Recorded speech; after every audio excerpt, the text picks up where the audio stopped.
Marc, chapitre 5. Nous prenons le livre de Marc, chapitre 5. Je vais commencer par le premier verset. Ils arrivèrent à l'autre bord de la mer. Non, ce n'est pas ça que je Marc chapitre 5. Non, prenons Marc chapitre 4.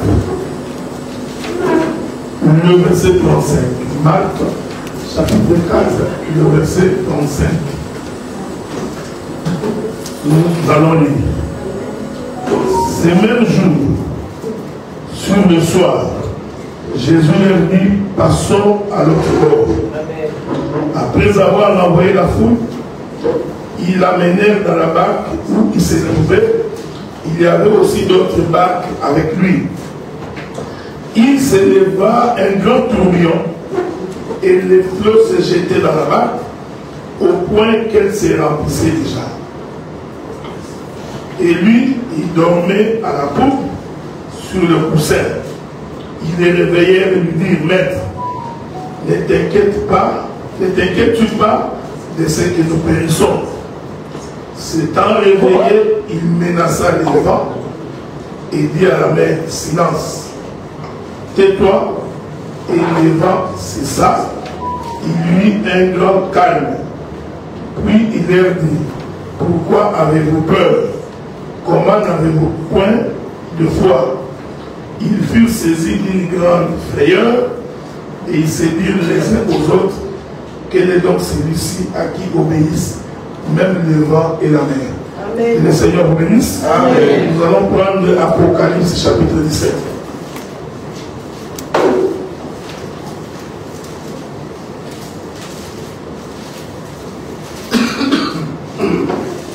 Apocalypse chapitre 17, verset 15. Il me dit, les eaux que tu as vues, sur lesquelles la prostituée est assise, ce sont de peuples, des foules, des nations et des langues. Que Dieu bénisse l'explication de la Bible. Nous allons nous asseoir au nom de Jésus. Amen. Bon, d'abord, je vous salue au nom de Jésus. Je vais devoir me présenter finalement. J'avais fait la promesse que je vais me présenter aujourd'hui. Donc, je suis le frère Adela Laï, donc j'habite au Canada, au Québec. Je suis marié, père de 4 filles. J'ai 58 ans. Mes 3 premières filles sont mariées. Je suis grand-père 7 fois. Donc j'ai 7 petits-enfants. J'ai fait un effort pour ne pas vieillir.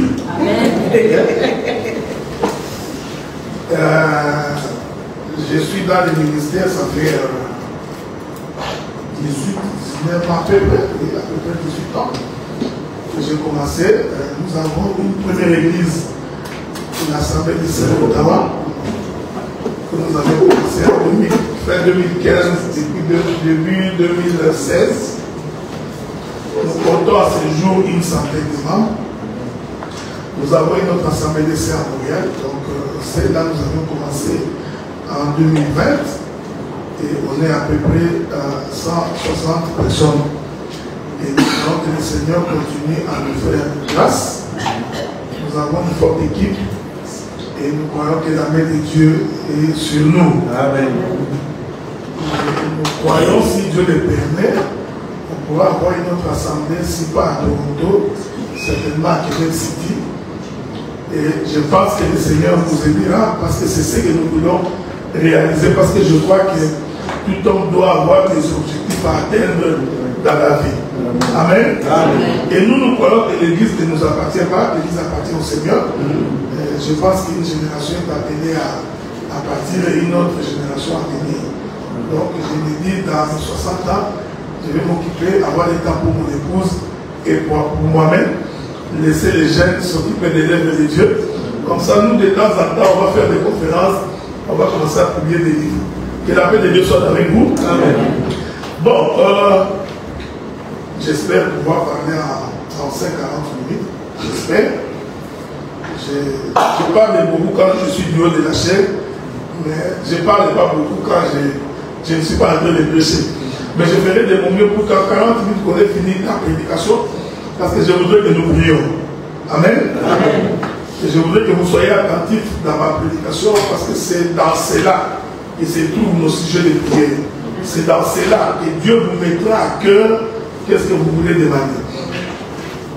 La Bible dit que le soir, Jésus dit à ses disciples, montons dans la barque, allons de l'autre côté. On est ensemble, non? Je voudrais vous rappeler, on n'a pas le temps parce que c'est pendant une semaine que nous parlons, je voudrais vous rappeler que dans la Bible, dans tout ce qui est écrit, il y a une pensée de Dieu qui est cachée. Donc quand Dieu dit allons de l'autre bord, ce n'est pas gratuit. Donc l'autre bord, donc Dieu dit allons de l'autre bord, a une explication de la Bible.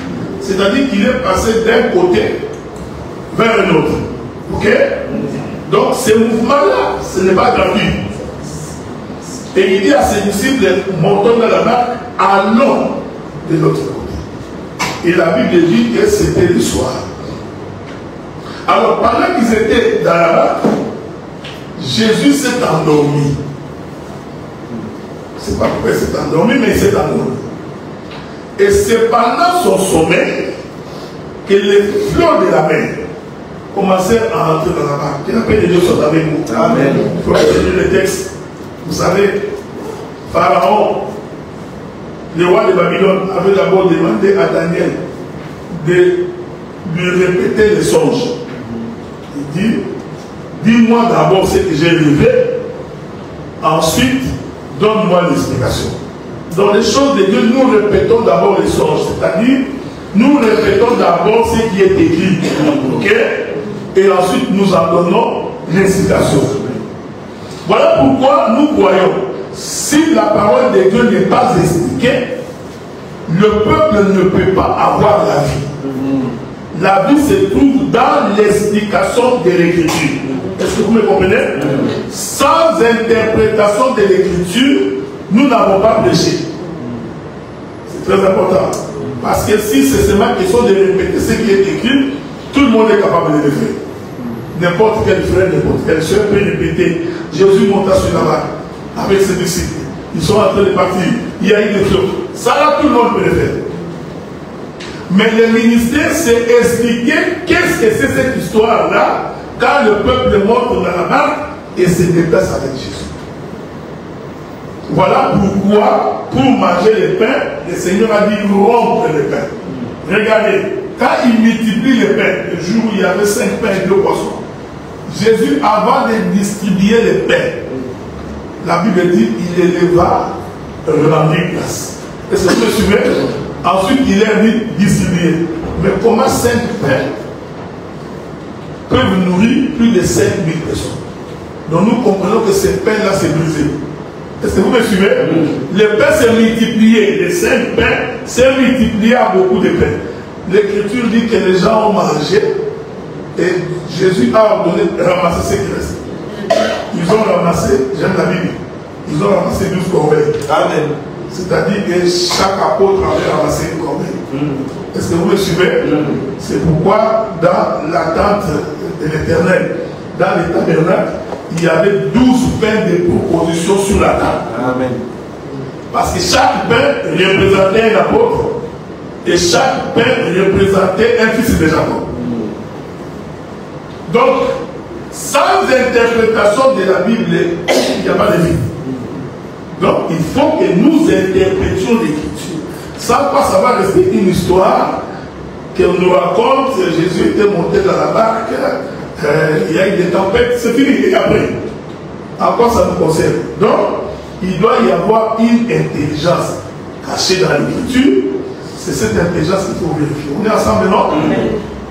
Alors, pendant que Jésus dormait, les disciples le réveillaient et lui disent, nous sommes en train de mourir. Jésus se lève. Souvenez, Jésus n'a pas commandé à la mer. Non.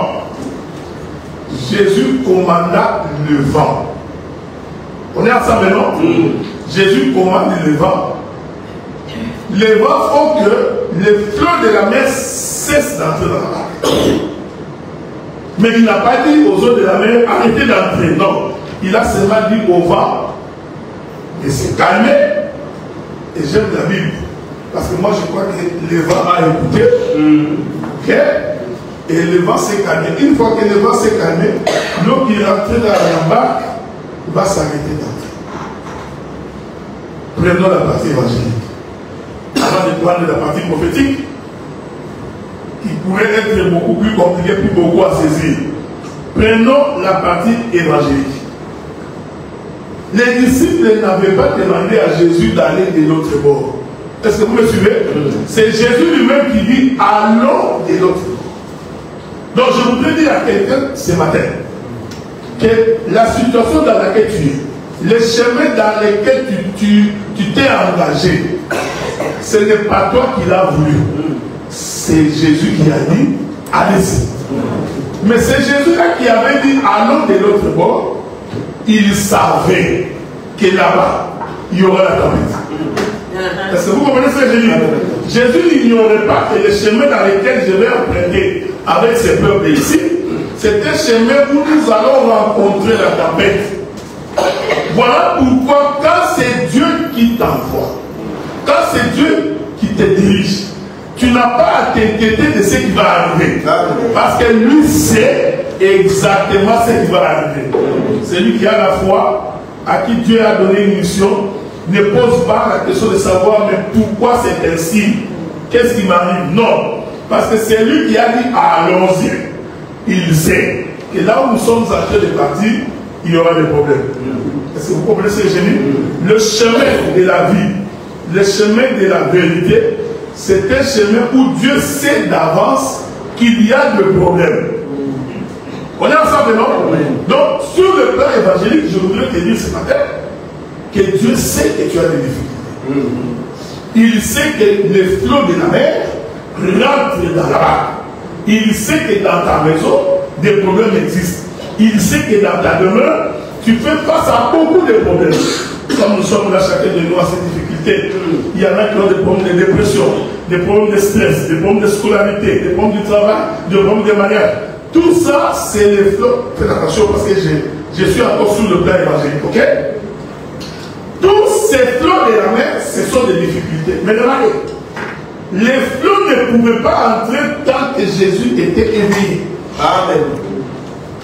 Donc, il a fallu que Jésus dorme pour que les difficultés rentrent. Est-ce que vous me suivez?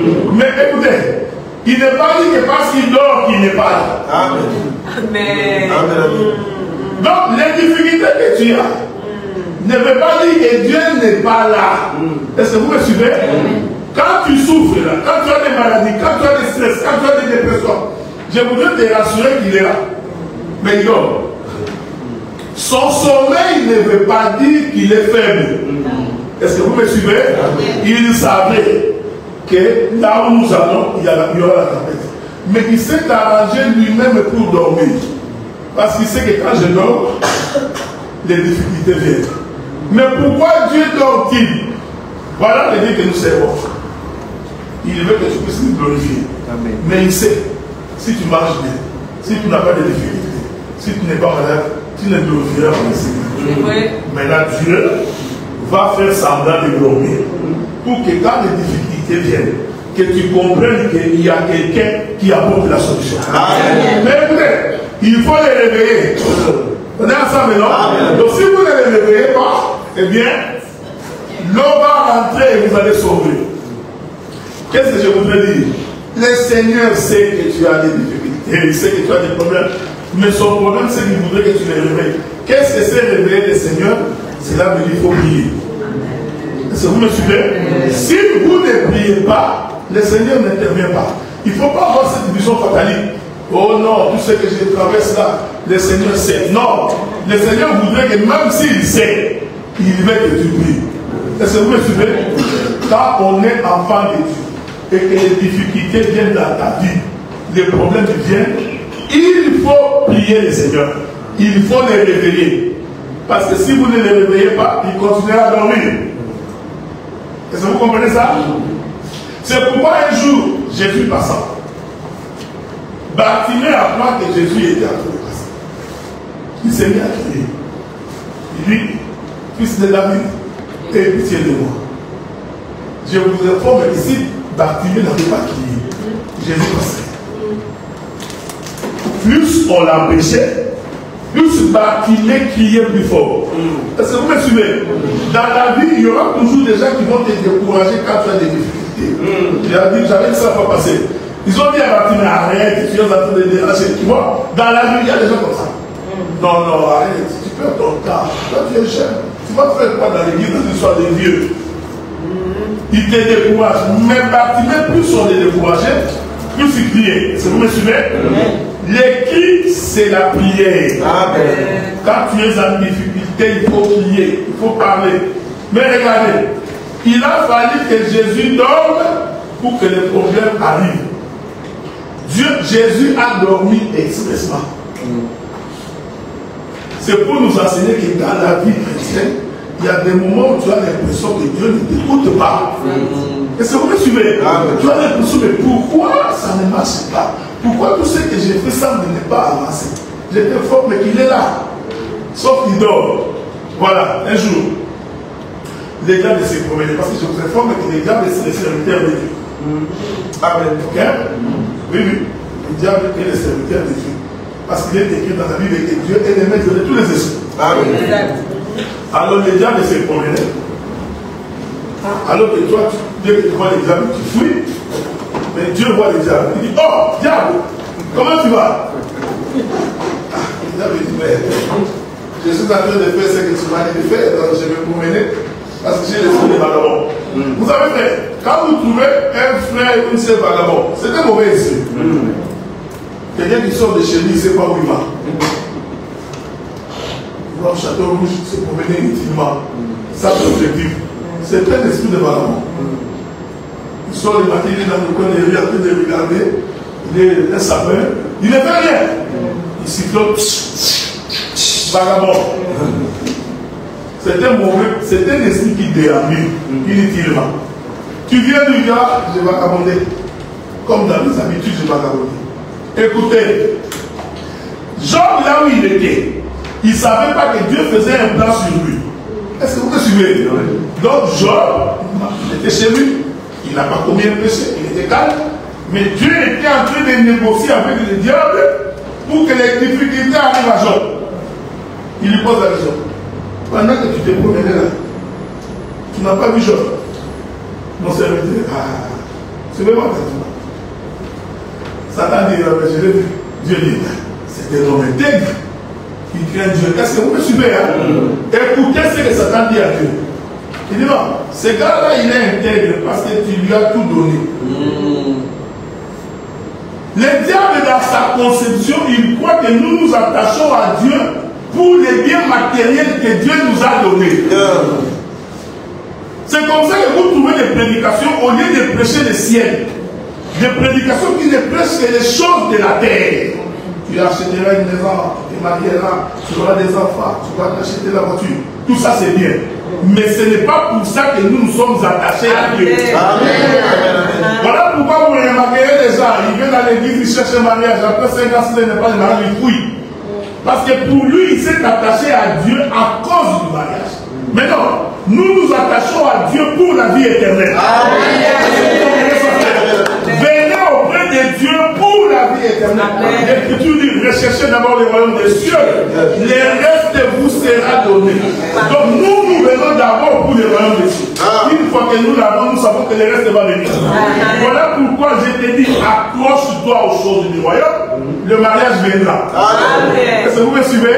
Serve Dieu avec abnégation. Serve Dieu avec témérité, avec audace, avec puissance. Je t'informe que ce que tu recherches va venir. La Bible dit, faites de l'Éternel vos délices, il vous accordera tout ce que vous voulez. Le diable a cru que si j'ai ravi les biens matériels à Job, Job va régner Dieu. Dieu lui dit, ok, vas-y, tu peux tout prendre. Amen. Est-ce que vous me suivez? Dieu savait que l'attachement de Job n'est pas lié dans ce qu'il a fait. Le diable vient, il croit tout, les détails. Il dit non, C'est parce que tu lui as donné les enfants. Est-ce que vous me suivez? Ah, donc, Dieu démontre à Satan que même si on est stérile, on peut rester attaché à Dieu. Amen. Ce n'est pas parce que tu n'as pas d'enfant que tu vas dire j'abandonne Dieu. Non. Dieu lui a dit c'est ainsi, hein. Prends les enfants. Pendant que les enfants étaient en train de faire la fête dans la maison de leur frère aîné, un vent va souffler, les murs vont s'écrouler, tous vont mourir, sauf un monsieur qui sort toujours pour aller annoncer la nouvelle. Il y a toujours quelqu'un qui sort pour annoncer la nouvelle. Moi j'aime Dieu. Il est toujours un témoin pour dire ce qui s'est passé. Amen. Il vient dire à Jean, Anna et tes enfants faisaient la fête. Un vent a soufflé. Les murs se sont écoulés, tous les enfants sont morts. Je suis sorti moi seul pour t'annoncer la nouvelle. Pendant ce temps, Dieu cause toujours avec les diables. Il dit, t'as vu, je t'avais dit que ce gars-là, il ne peut pas me régner. Il dit, non, l'homme donnera tout pour sa chair. C'est ce que le diable a dit. Je vais t'appeler. Vous savez, l'homme peut tout donner pour sa chair. Quand il s'agit d'acheter les vêtements. Non, il n'hésite pas. Même quand son vêtement coûte 1000 €, il va acheter. Pour ses chaussures, pour les foufous. Vous voyez? Donc pour manger. Et toi sacrifier pour. Il ne supporte pas la fête. Quand on va gêner des jours, non, non, frère.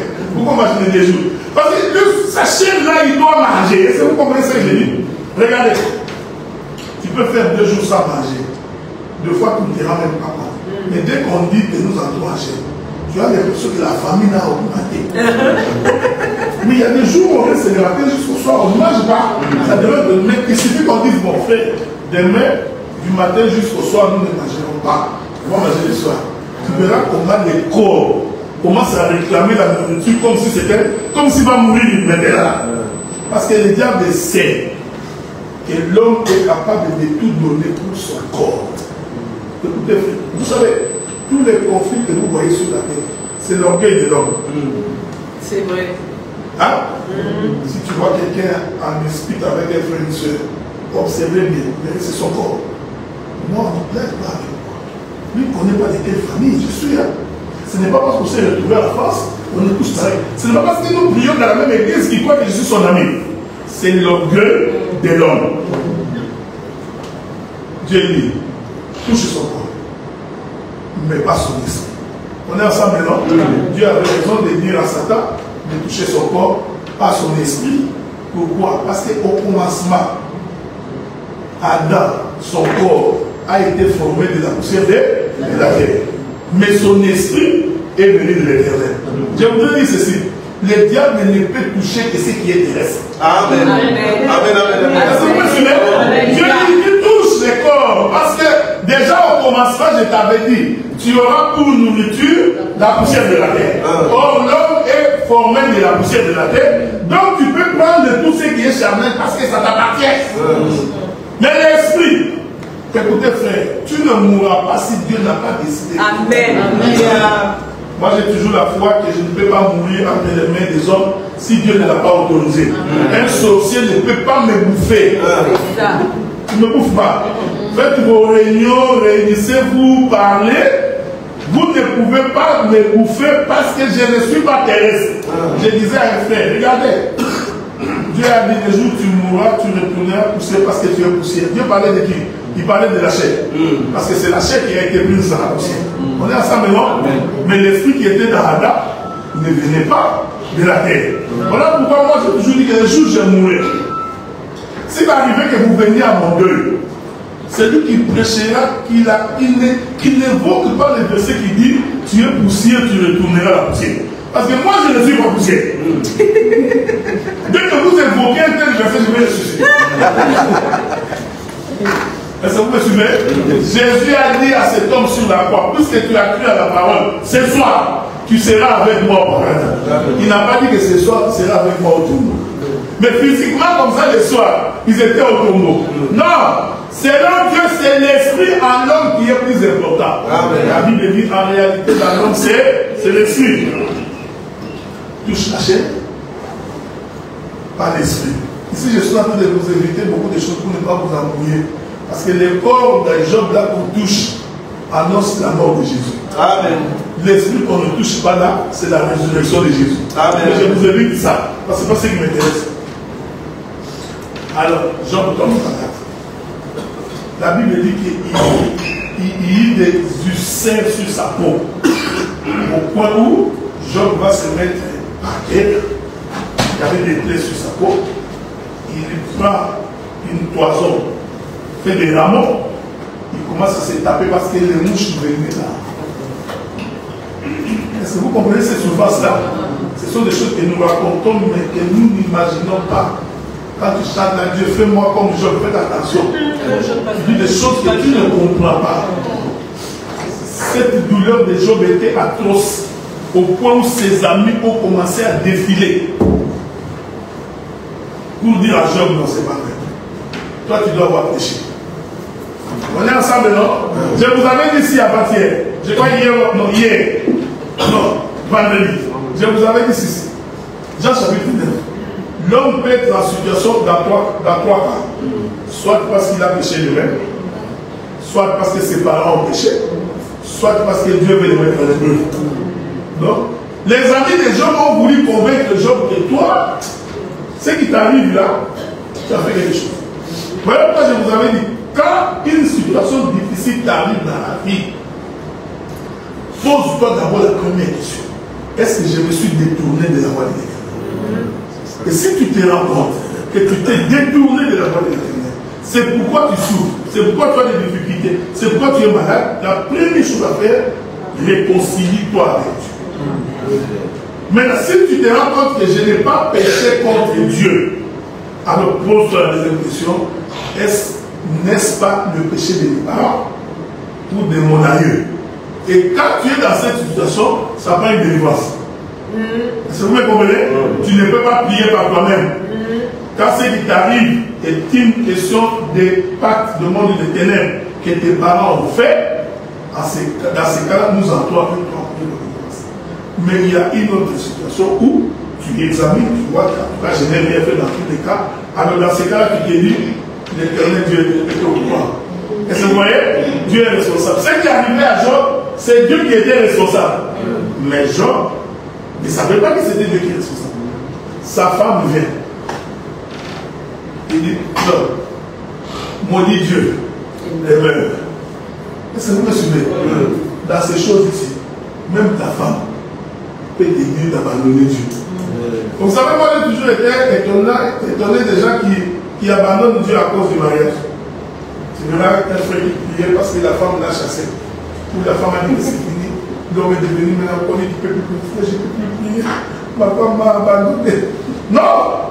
Il y a même des gens qui parlent, écoute frère, les mariages terrestres. Dans les cieux, il y aura ni femme, ni homme. Il y a quelqu'un qui croit que non, mon mari est mort, mon mari va en paix. Nous nous retrouverons au jour du Seigneur. Non, c'est faux. C'est faux. Parce que quand nous nous retrouverons là-bas, ce n'est pas une question, tu vois, ça c'est mon mari, ça c'est ma femme. Est-ce que vous me suivez? Donc arrêtez de passer comme ça, non. Il y a des chansons, des fois que nous chantons, que nous ne pouvons pas. J'ai suivi une chanson, elle dit, non, quand je serai au ciel, je demanderai à Moïse, comment tu as fait pour séparer les autres. Vous savez, des fois, vous avez des réflexions, hein. Mais la manière dont Moïse a séparé les autres, nous les prêchons ici sur la terre. Pourquoi il faut attendre aussi? Parce que tu crois que Moïse va venir. Moïse, quand Moïse vient, un jour, un homme méchant est mort. Il se retrouve dans les tourments. Lazare aussi meurt. On est ensemble, non? C'est Jésus qui parle. C'est une parole. Lazare aussi meurt. Pendant que Lazare meurt, les riches trouvent que Lazare est dans la paix, dans les scènes d'Abraham, lui il est dans les tourments. Maintenant il dit à Dieu, Dieu, est-ce qu'il n'y a pas moyen que tu fasses en sorte que j'aille dire à mes frères de ne pas faire ce que je faisais, de peur qu'ils arrivent au même endroit où je suis. Écoutez la réponse de Dieu. Même si un mort ressuscité, ils ne parlent pas. Ils ont des prophètes. S'ils écoutent des prophètes, ils vivront. Est-ce que vous me suivez? Dieu a dit ceci. Même si quelqu'un sort des tombeaux et qui vient dire, là où je suis parti, ce n'est pas ça qui ferait que quelqu'un puisse croire. C'est pourquoi aujourd'hui on a beaucoup d'aventuriers. L'homme est entré dans les comas. 3 jours, tu sors, tu dis qu'il était mort et ressuscité. Ok, il n'y a pas de problème. Dieu t'a fait sortir du coma, Dieu est ressuscité. Et il commence à te raconter. Quand j'étais dans le coma, Dieu m'a amené à l'enfer. Je suis arrivé à l'enfer, j'ai vu beaucoup de pasteurs. Ensuite, Dieu m'a amené au paradis. Et c'est vous me suivez. Et ce sont des aventuriers tout faits. Lazare qui était mort 4 jours, quand il est ressuscité, il ne nous a rien dit. Et toi, Dieu va te montrer l'enfer. Ah, j'ai compris, ta destination c'était l'enfer. Dieu, s'il veut te parler, la Bible dit pendant que tu es vivant, écoute la voix, ne sois pas incrédule. Même si quelqu'un, ce n'est pas parce que tu es mort ressuscité que tu dois devenir prédicateur. Vous comprenez? Il est possible que tu as vu des choses. C'est possible. Moi, je ne nie pas. Dieu peut te montrer des choses dans ton coma. Mais le fait que tu as vu des choses ne peut pas faire de toi prédicateur. C'est comme ça que nous trouvons des mamans ressuscitées, commencent à marcher d'église en église, devient prédicatrice, après on fait offrande, on donne l'argent, on met dans la poche. Non. On devient prédicateur en commençant par être disciple de Jésus. Celui qui prêche doit préalablement être enseigné. Celui qui n'est pas enseigné ne peut pas prêcher. Est-ce que vous comprenez? Donc si quelqu'un du coup devient prédicateur sans avoir été enseigné quelque part, c'est un faux prédicateur. La femme de Job vient dit, mon frère, maudit Dieu meurt. Parce que cette femme-là voulait quelque chose, ça n'est pas. Il trouvait notre mari. Il trouvait que ça traîne. C'est quand il est malade comme ça. Vous savez faire. La vie est drôle. Même dans les deuils comme ça, toi tu viens de perdre ta femme. Tu viens de perdre ta femme pendant les deuils, tu verrais une soeur qui dit, oh bonjour pasteur, ça va? Hein? Donc déjà il dit, on a vite. Tu mourras, on va t'oublier. Vous savez comment ça j'ai dit? Même celui qui crie là, papa, il va t'oublier après 5, 3, 4 jours. D'ailleurs, dès qu'on t'attend, dès qu'ils sont rentrés, ils commencent à manger. La personne qui s'est coupée à morceaux là, papa, mon mari, ma femme, qu'est-ce que j'ai dégagé toi? Et observez-les. Dès que vous enterrez, vous appelez dans la salle. Il est en train de poser avec les gens, il mange déjà. Tu n'as même pas fait 2 heures dans la tombe. Et cette fois, pendant qu'il mange, il est déjà en train de regarder notre soeur. Qui va te remplacer? Il appelle les deux soit avec. La Bible dit que tant que ta femme est vivante, tout ton mari est vivant, tu ne peux pas te remarier. On est ensemble, non? C'est la Bible dit bon. Je prends l'exemple de ma femme meurt. La Bible m'autorise à prendre une autre femme. On est ensemble? Alors je prends une autre femme. Je vous pose la question.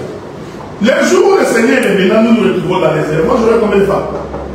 Parce que vous croyez que quand nous serons là-bas, si je vais retrouver ma femme, je vous pose la question. J'en ai eu 2. Bon, j'ajoute. La deuxième aussi meurt. Bon, j'en ai eu 3. Maintenant, le Seigneur revient, nous nous retrouvons au ciel. Qu'est-ce qui va arriver? Donc, j'aurai 3 femmes. Non! Les mariages intéressent. Parce que c'est le conseil que je vous donne. Si tu veux te réjouir, réjouis-toi ici. Le mariage ne peut pas être un endroit de calvaire. C'est ça. Donc, pourquoi tu veux souffrir? Si tu trouves que c'est une souffrance, ils vont sortir de la souffrance vraie. La Bible dit que Dieu nous a appelés à la paix. Voilà pourquoi quand tu veux faire un choix, rassure-toi que j'ai fait un bon choix. Amen. Vous me suivez? Parce qu'il n'y a pas, après ça, que je vais encore me réjouir. Je disais à mon époux, j'ai dit, bon, moi là, c'est plus tard, bientôt je vais sur ça. Donc, est-ce que je suis en train de mettre ma vie en brouillon, que je vais me réjouir plus tard? Non. Là, je suis en train d'aller pour mourir. Donc, dès que j'ai l'occasion de manger, je mange. Très bien. Beaucoup. Amen. J'ai l'occasion de sortir à la Dubaï, je sors. Voilà. Est-ce que vous comprenez ce que je dis? Oui. Je ne suis pas en train de préparer quelque chose. Non, à mon âge, non. Donc, j'ai vu déjà. Ça, c'est toute ma vie. J'ai dit avec le regard, j'ai dit, donnons-nous tout au plus 15 ans. À 15 ans, nous serons tous fatigués. Nous serons dans les 75. Tu vois, c'est fini. Ça va vite, hein? J'ai pensé pas que ça va arriver. Mais, vous savez, au début, moi, quand je prenais l'avion, je n'avais pas peur. Hein? Moi-même, qui ai des turbulences. À mes 25 ans, non. Mais là, dès que les gens vous arrivent, dès que ça fait tout, oh! Parce que là, j'ai avancé. Tout amène la mort. Réjouis-toi. Est-ce que vous comprenez ce que je dis? Réjouissez-vous dans le Seigneur. Il n'y a pas la vie en brouillon. Tu es marié, allez au restaurant. Le fils que chaque 2 semaines, il sortait, vous deux, laissez les enfants. Vous regardez, il y a des couples qui, ça fait longtemps qu'ils se sont regardés dans les yeux.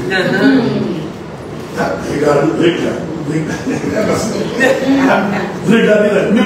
Mais vous n'avez pas l'état de notre coup à gauche. Nous travaillons comme en Égypte. De lundi à samedi, tout le monde travaille. Les samedis, tout le monde court pour aller faire des achats.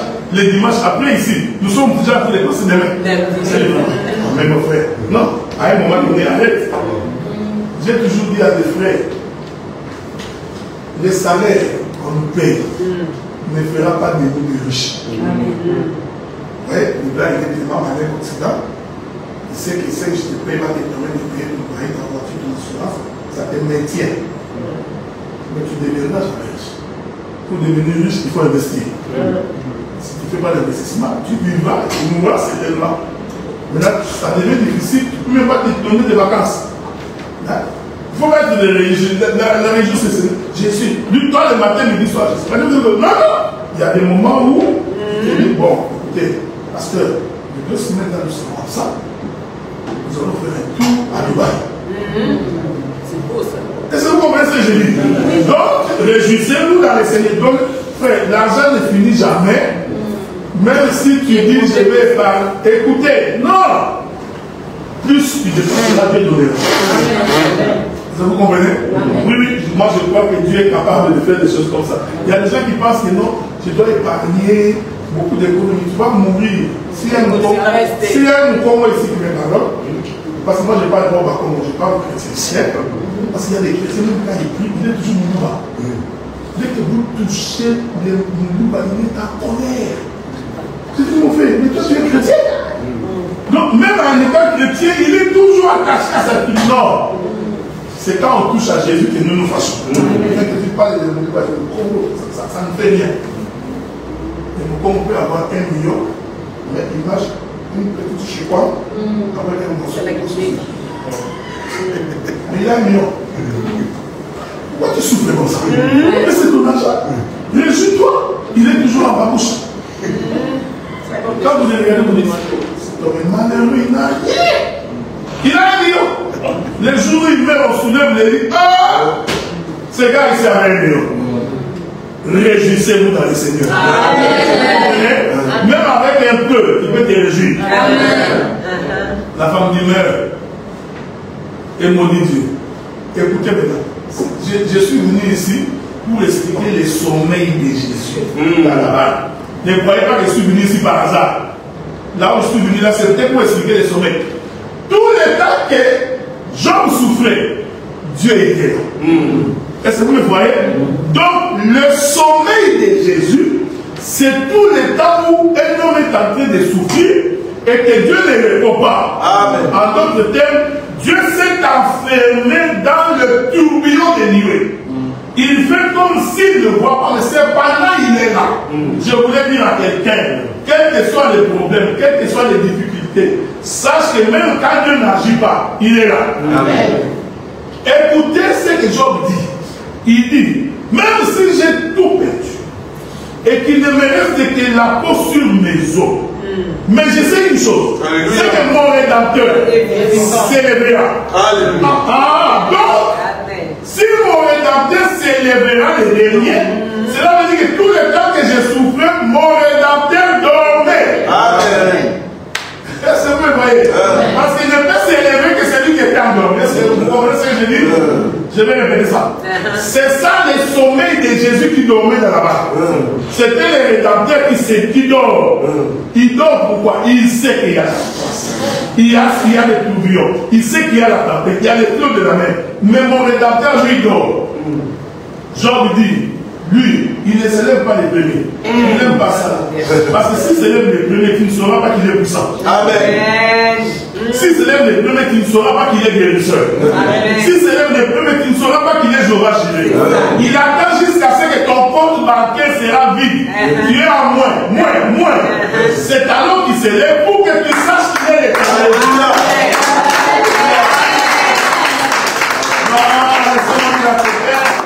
Quand il y a des difficultés dans la vie d'un homme, ce sont des opportunités pour Dieu. Il adore ça.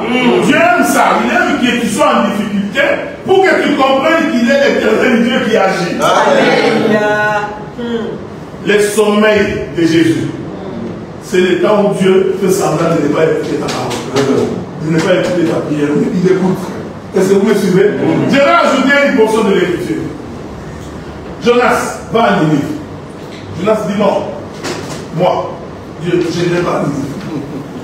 Il entre dans un bateau de commerçants. On est ensemble maintenant. Il entre dans un bateau. Ce que j'aime, c'est Jonas. Il n'est pas resté là où tout le monde est. La Bible dit, Jonas va descendre jusqu'à la cave. Je vous ai dit pourquoi il est descendu de la cave. Mais il est descendu pour mourir. Parce que la Bible dit, quand il est descendu là-bas, il s'endormit. Est-ce qu'on est ensemble, non? Pendant que Jonas dormait, les tempêtes dans le bateau, tout le monde a demandé que la paix de Dieu soit avec lui. Mais celui qui a Dieu, il a l'assurance, il dit bon, même s'il y a des tourbillons, mais moi, en tout cas, je suis sûr que je ne mourrai pas. Je veux dire à quelqu'un, tu ne mourras pas. La maladie que tu as ne peut pas t'amener à la mort. Parce que l'Éternel est vivant, il ne peut pas t'abandonner. Il dort. Le capitaine de bateau dit, écoutez, nous sommes en difficulté.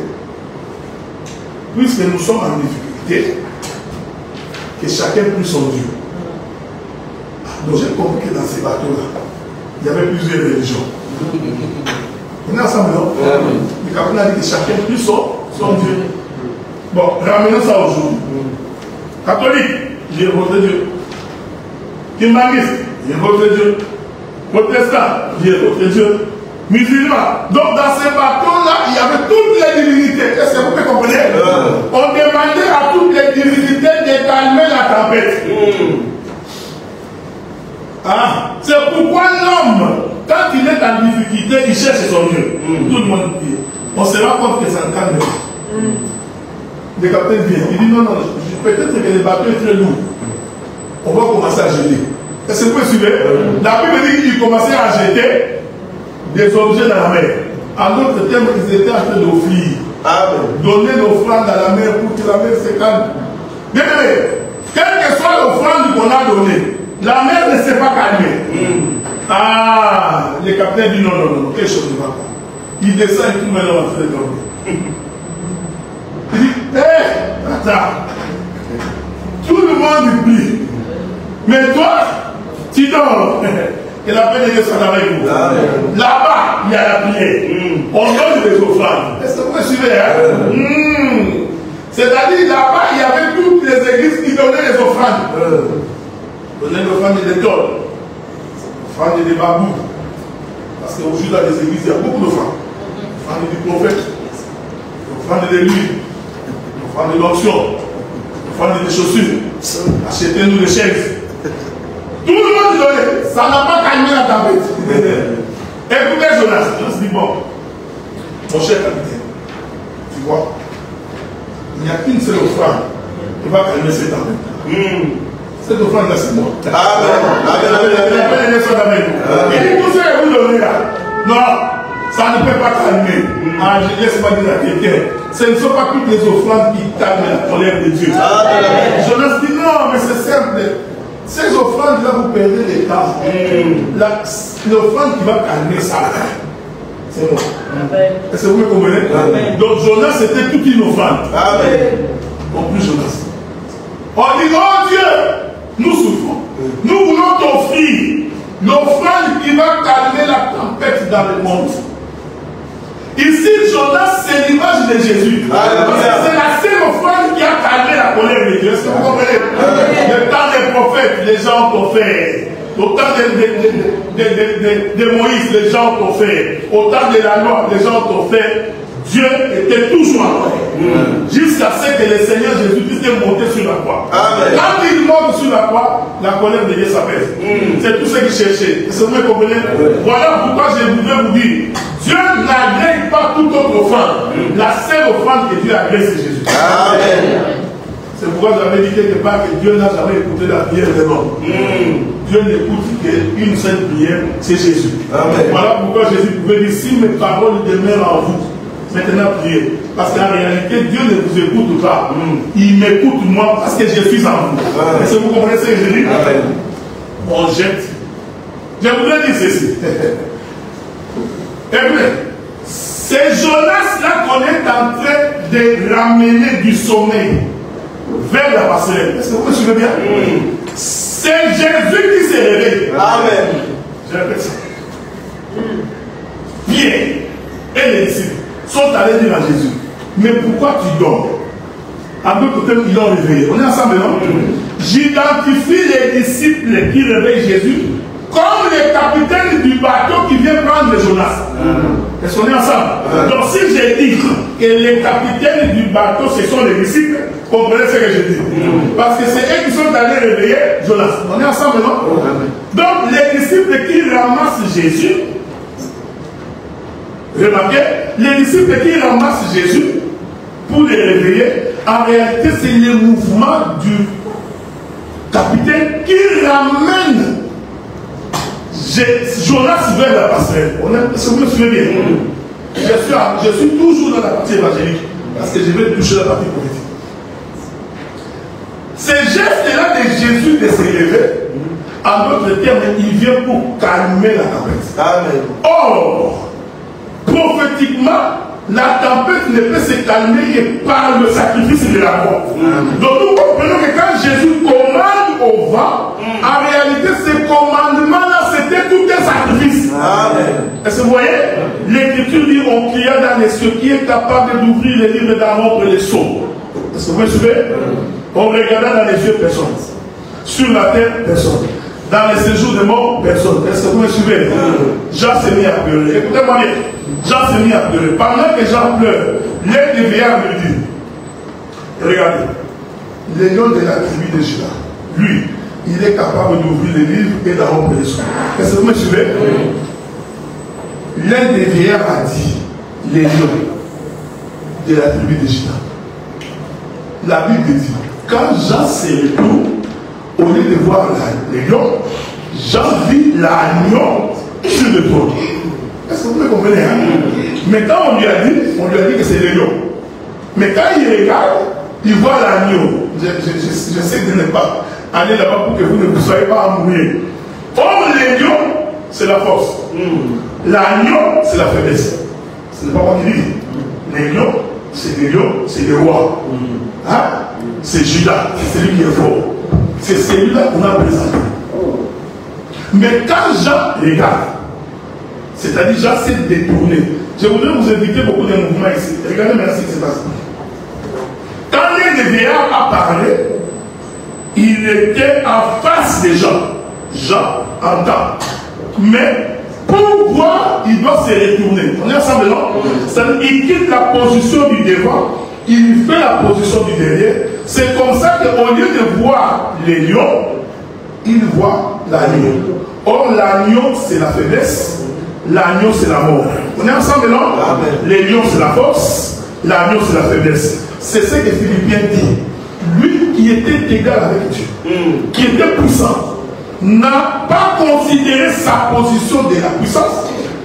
Il s'est abaissé. On est ensemble, non? Or, quand les lions s'abaissent, il devient l'agneau. Ce qui était fort devient faible. Et c'est dans cette faiblesse-là qu'il sauve l'humanité. Amen. Parce qu'en étant fort, il ne pouvait pas sauver l'humanité. Est-ce que vous me suivez? Donc nous comprenons que quand Jésus s'élève, il s'élève comme les lions. Est-ce que vous me suivez? Je suis dans Genèse chapitre 49. Judas s'élèvera comme un lion. Mais quand on jette dans l'eau, il devient l'agneau. Pour calmer la tempête. Une fois que Jésus s'élève, il dit, il commanda au vent. Je vous dis ceci.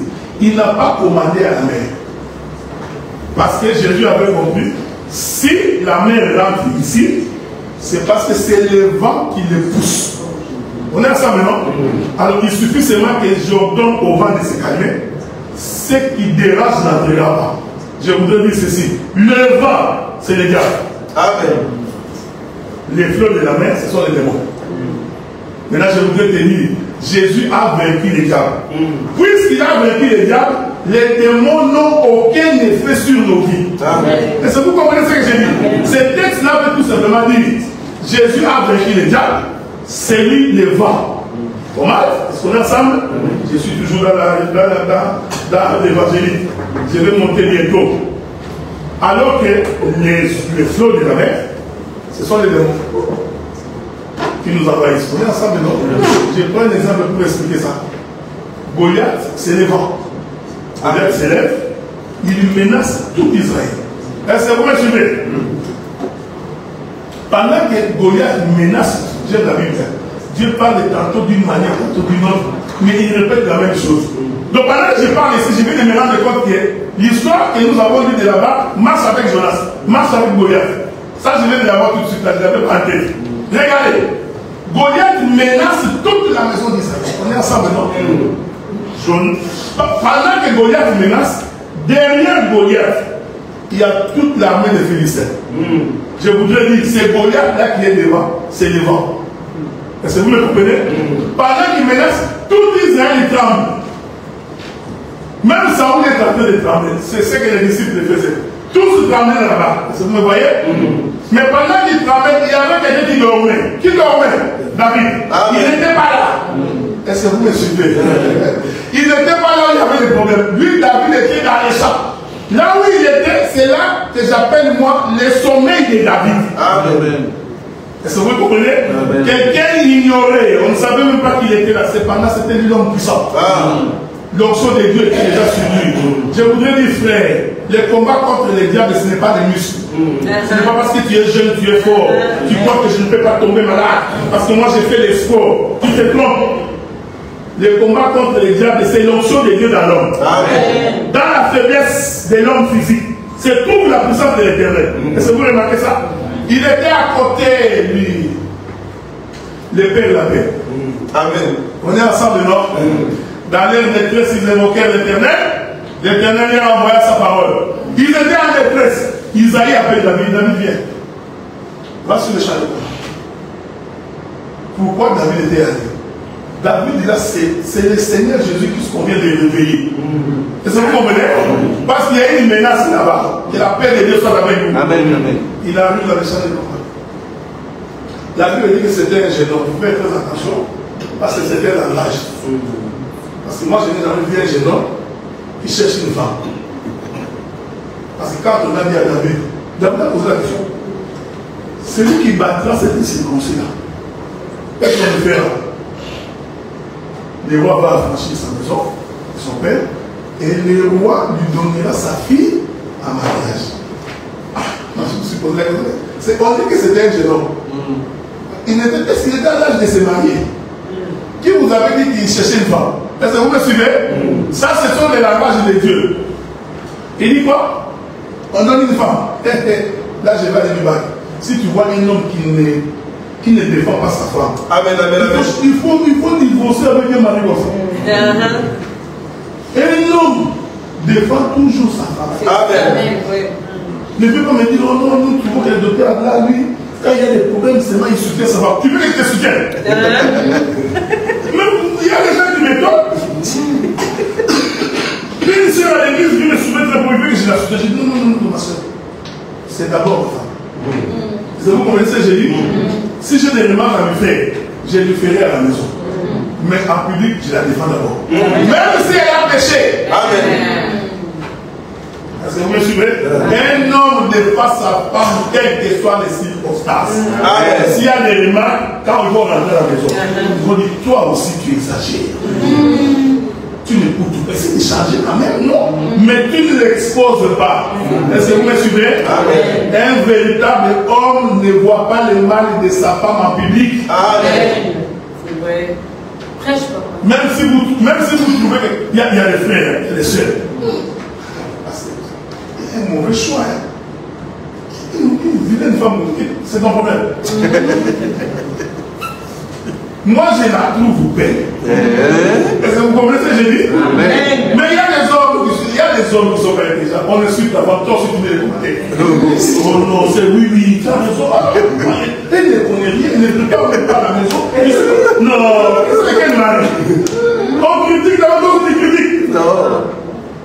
Même si elle ne s'est pas préparée. D'ailleurs, je vais dire, moi j'aime comme ça. Tu vois la santé là que j'ai.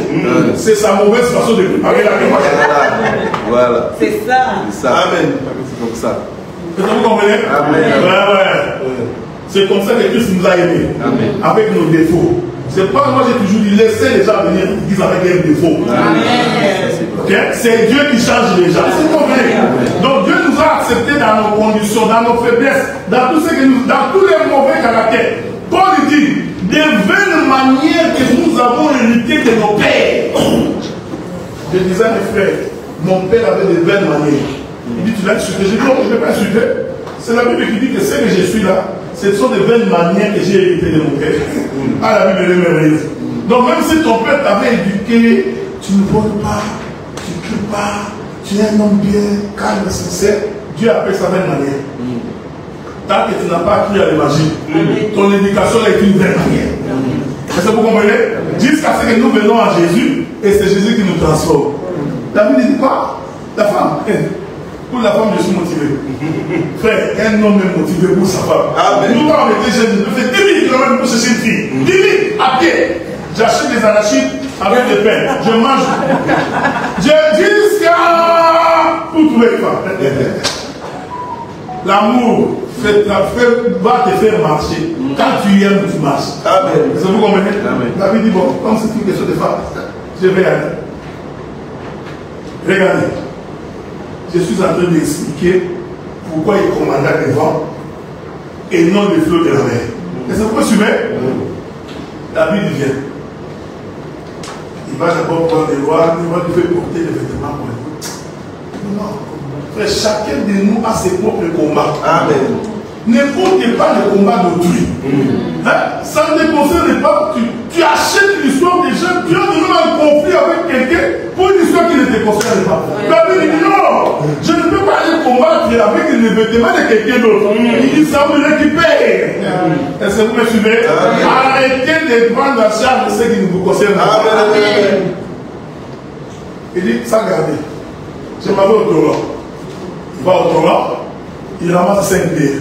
On est ensemble, non? J'avais expliqué les 5 pierres ici. C'est le ministère de la parole. Il ramasse les 5 pierres. Il prend les 5 pierres, il met dans une gilesière. Il porte. Et là, il s'avance devant Goliath. Goliath se regarde. Il voit un petit homme. Donc, pour Goliath, il a vu la faiblesse. Est-ce que vous comprenez? Il dit, je te prendrai, je te déchirerai comme on déchire chez vous. Donc il regarde, il dit, c'est lui-ci. Mais ça ne prendra pas quelques minutes. Détrompez-vous. Quelque chose de bon sortira-t-il de Bethléem? Quand nous regardons, il n'y a rien. Mais c'est pendant que Dieu puissant est là-bas. Est-ce que vous comprenez? Pendant que toi tu penses que tu es faible, le monde des démons, quand ils te regardent, ils savent que Seigneur ne touche pas. Même quand il paraît faible, le Dieu puissant est en lui. Il regarde. Goliath avance. Je vais vous éviter beaucoup de choses parce que David est descendu en premier dans la vallée. Hein? Parce que je vous informe que c'était la montagne. Le combat de David et Goliath s'est passé dans la vallée. Or, la vallée, c'est la position d'en bas. Est-ce qu'on est ensemble, non? Je répète, la vallée par rapport à la montagne c'est en haut, la vallée c'est en bas. Cela veut dire en d'autres termes, David est descendu en bas. C'est le mouvement de David de descendre en bas, c'est ça Jésus qui quitte, c'est qui descend. Amen. Goliath aussi descend. Il a peine de descendre avec nous. C'est que Goliath n'avait pas fait. En descendant dans la vallée avec David, lui ne sortira pas. Amen. C'est lui qui te tend un piège. Pensant que vous descendrez avec lui dans le piège, je t'informe que tu sortiras, il ne comprendra pas comment il est resté dans son propre piège. Aman qui a tendu un piège à Esther, a été étonné comment il a été crucifié sur le même poteau qu'il avait tendu un piège à Esther. Quand quelqu'un te tend un piège, j'ai pris cet après-midi que son propre piège retombe sur lui. Et son piège attrape lui-même. Parce que Dieu t'a fait grâce. Écoutez, il descend, Goliath descend, croyant qu'il va sortir. C'est ce que Pharaon pensait. Pharaon vient, il voit que la mer s'est brisée. Il voit un peuple descendre. Parce que je vous dis que descendre dans les fonds de la mer Rouge, c'est aussi la vallée. C'est comme ça que David a dit. Même dans la vallée de l'homme et de la mort, je ne craindrai rien, car l'Éternel est mon soutien. Est-ce que vous comprenez? Pharaon a vu un peuple descendre dans la vallée, traverser. Pharaon dit, oui, moi aussi je vais traverser. Quand Pharaon rentre, là où Israël est entré, Israël sort, Pharaon meurt. Est-ce que vous me suivez? Donc Goliath descend. Quand il descend, il pensait qu'il allait sortir. Non. Oh, que j'aime l'œuvre de la croix. Le diable pensait que sur la croix, que c'était fini pour Jésus. Il pensait que non, c'est fini, je l'ai eu. Cet homme de Jésus blaguait beaucoup. Il a ressuscité Lazare, il a fait des miracles. Là, c'est fini. Il n'a pas compris que sur la croix, c'était lui qui était crucifié. Est-ce que vous comprenez? David prend l'épée de Goliath. Je n'ai pas de la révélation. L'épée de Goliath a tué Goliath. Est-ce que vous me suivez? C'est lui qui lève l'épée contre toi, son épée les tuera. C'est lui qui fait les complots contre toi, les mêmes complots là. Goliath ignorait que c'est avec son épée qu'on coupera sa tête. Est-ce que vous me comprenez? Il tire la pierre, Goliath meurt, il tombe. David il descend, il récupère son épée. Je me posais la question. Cet homme de David, la Bible dit que c'était un jeune homme. Goliath, c'était un homme qui mesurait, je ne sais pas comment on a dit, que tu ne pouvais même pas prendre son épée. Comment un jeune homme a-t-il eu la force de prendre l'épée de Goliath qui pesait, pour dire le poids? Il coupe la tête de Goliath. Est-ce que vous me suivez? Couper la tête de Goliath, c'est commander le vent. Amen. Est-ce que vous voyez? Dès qu'il a coupé la tête de Goliath, la Bible dit les enfants d'Israël ont poursuivi tous les Philistins. C'est-à-dire que tous les démons, dès qu'on a coupé la tête de Goliath, la maladie doit fuir, attrapez-les. Les stress, attrapez-les. Parce qu'on a déjà coupé la tête. Est-ce que vous me comprenez? Les diables ont déjà été vaincus. Ta situation, on va juste les poursuivre cet après-midi. On va les poursuivre par la prière. Est-ce que vous me suivez? Les vents, c'est ça. Je viens de finir la partie évangélique. Est-ce que vous me suivez? Prenons la partie prophétique. Nous avons lu Apocalypse. Apocalypse dit, les eaux que tu as vues, ce sont le peuple, les nations et les hommes. On est ensemble. Faites attention, je viens de basculer. Je viens de laisser la partie évangélique. Donc ce que je vais dire ne sera pas forcément comme la partie évangélique. Parce que j'entre dans la partie prophétique de ces miracles. Ok? C'est pourquoi je vous dis de faire attention. Parce qu'il y a basculement de la nuit, il y a une pression atmosphérique. J'ai fini la partie qui te concerne. La partie de ta chair, ta maladie, tes difficultés. Ça, je l'ai montré. Comment Dieu te sauve, comment il te guérit en commandant le vent. Maintenant, je prends la partie prophétique et révélationnelle. Jésus entre là-bas. Il a parlé qui? Avec ses disciples. On est ensemble maintenant? Les disciples là, c'était les Juifs. Tous les disciples de Jésus étaient juifs.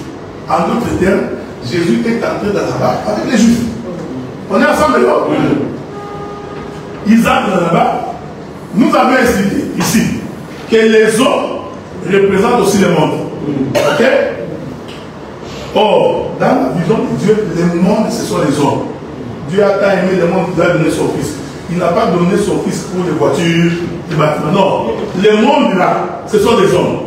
C'est parce que Jésus est venu mourir pour nous. Ok? Écoutez-moi. Amen. Je voudrais vraiment que Dieu vous ait la compréhension que j'ai dit parce que je suis souvent dans les ailes. Ils entrent dans la barque avec les disciples. Amen. J'ai dit que les disciples ici, c'est Israël. Pourquoi? Il est venu pour la maison d'Israël. Alléluia. Il dit que je suis venu pour la maison d'Israël. Pour le fils de mon père. Jésus est d'abord juif. On est ensemble, non? commencent à marcher sur les eaux. Parce qu'ils sont dans la mer. Nous expliquons que la mer, ce sont les peuples.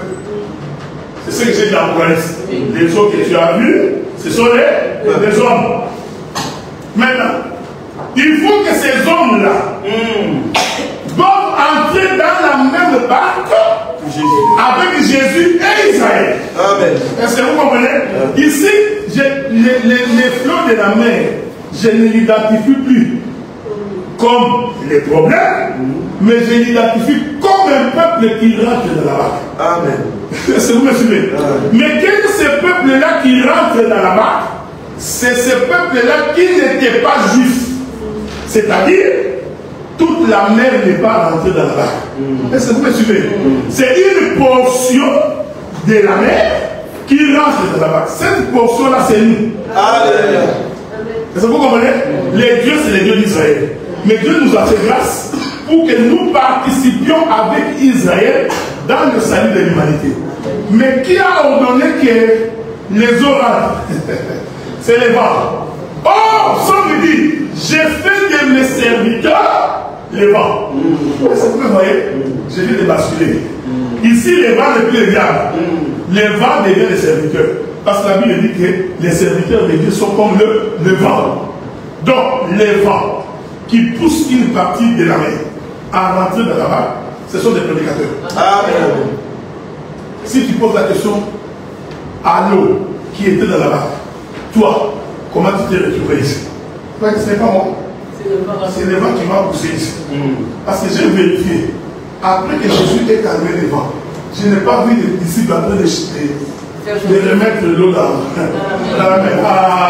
Donc ils ont continué le voyage avec l'eau qui était rentrée. Est-ce que vous me suivez? Que la paix de Dieu soit avec vous. Voilà pourquoi nous croyons que si quelqu'un a cru, il ne peut plus rentrer dans le monde. Amen. Sinon, nous allons voir Jésus dire, bon, maintenant que les vents s'est calmé, allez, remettez ça dans l'eau. Non. L'eau qui était rentrée a continué le voyage avec Jésus et les disciples. Donc, les vents là qui a poussé. Alors, je voudrais ici parler comme un prophète. Je suis beaucoup. Quand Jésus dit commande les vents, il voulait tout simplement dire fini le temps de la grâce. Ok? Parce que tant que l'eau rentre, c'est encore la grâce. Maintenant que nous prêchons, quand vous entendez sa voix, n'endurcissez pas votre cœur. Vous êtes en train de rentrer. Ok? Nous rentrons. Mais à un moment donné, la grâce va finir. C'est ce que les dit, il commandait au vent d'arrêter. Donc, demander au vent d'arrêter, c'est mettre fin au temps de la grâce. Pour que la partie qui était déjà rentrée dans l'eau puisse continuer le voyage. Et la paix de Dieu soit avec vous. Nous sommes le peuple heureux. Parce que nous qui n'étions pas destinés à entrer, nous qui n'avions pas droit d'être en Israël, par le mouvement du vent, nous qui étions loin, nous sommes rapprochés. Est-ce que vous comprenez? C'est pourquoi ici, les eaux représentent aussi les peuples des nations qui participent avec les Juifs dans le salut d'Israël. J'ai présenté les deux aspects. L'aspect évangélique, dans ces conditions-là, les vents, c'est le diable, les eaux, les démons, qui rentrent dans la barque, ce sont les difficultés. Jésus comme le sauveur qui s'élève, qui vient mettre fin à ces difficultés. On est d'accord, non? Sur le plan prophétique, Jésus dans la barque, c'est Jésus et Israël, la maison d'Israël. Mais ce qui rentre n'était pas prévu. Il ne devait. J'ai beaucoup d'éléments à donner, mais parce qu'on va prier. N'était pas prévu pour rentrer, mais les vents les a poussés à rentrer. Ces vents-là, c'est la prédication. Ce sont les ministres qui poussent pour que ceux qui n'étaient pas de la maison de Dieu puissent rentrer dans la maison de Dieu et continuer le voyage. Ils continuent vers où? Vers l'enlèvement. 1 Thessaloniciens chapitre 4, la Bible dit, au jour de son avènement, ceux qui sont morts en Jésus. On est ensemble, non? Amen. Qui sont morts à Jésus? Les apôtres, les prophètes, tous les disciples qui sont morts avant nous. C'est la maison d'Israël. Deuxièmement, tous ceux qui sont vivants, qui ont les Saint-Esprit, nous allons tous ensemble nous mettre ensemble et nous volerons dans les airs pour rencontrer le Seigneur. On est ensemble, non? Pour rencontrer le Seigneur. Faire le voyage du ciel, deux peuples doivent se réunir. Le peuple de l'Ancien Testament, c'est-à-dire les prophètes, et nous, le peuple du Nouveau Testament, nous tous, nous allons entrer pour aller rencontrer le Seigneur. Que le Seigneur vous bénisse. Nous allons nous mettre debout maintenant pour prier.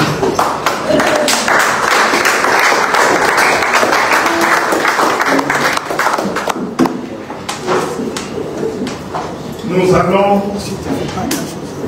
prier le Seigneur.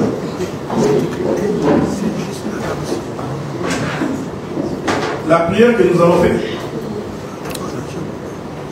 je ne sais pas quelle est ta difficulté. Je ne sais pas quel est ton problème. Je ne sais pas tu fais face à quoi comme défi. Mais je voudrais te dire que Jésus s'est réveillé dans ta barque pour calmer la tempête. On est ensemble, non? Dieu a la capacité de calmer la tempête. Il a la capacité d'ordonner à la maladie qui te menace de partir. Pourquoi? Il a la capacité de changer ta situation. Il est celui qui crée les chemins là où il n'y en avait pas. Il est capable d'appeler les nuages au rassemblement pour que là où il n'y avait pas la pluie, que la pluie puisse tomber. Nous allons donc prier le Seigneur pour que cela soit possible dans ta vie. On est ensemble, non? Amen. Il est